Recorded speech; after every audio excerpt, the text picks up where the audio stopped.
નમસ્કાર દર્શક મિત્રો, આપ જોઈ રહ્યા છો હિંમતનગર ખબર ન્યૂઝ। તો જોઈએ આજના મહત્વના સમાચારમાં। હિંમતનગરના પાણપુર પાટિયા વિસ્તારમાં સવારે ચાલવા નીકળેલા બે મુસ્લિમ બિરદદારોને કાર ચાલકે અડફેટે લીધા। મસ્જિદ હસનૈનના ઇમામ સાહેબ મુમાસ અને મોયુનિદ્દીન વાટિયા સવારમાં ચાલવા નીકળેલા અને કાર ચાલકે અડફેટમાં લીધા।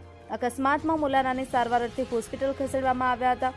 અકસ્માત થયેલા દ્રશ્યો રોડ નજીક બાજુમાં આવેલા કોમ્પ્લેક્સની દુકાનમાં સીસીટીવીમાં કેમેરામાં કેદ થયા હતા, જેમાં મારુતિ સ્વિફ્ટ કાર ચાલક દ્વારા અડફેટે લીધા હોવાનું સામે આવ્યું છે।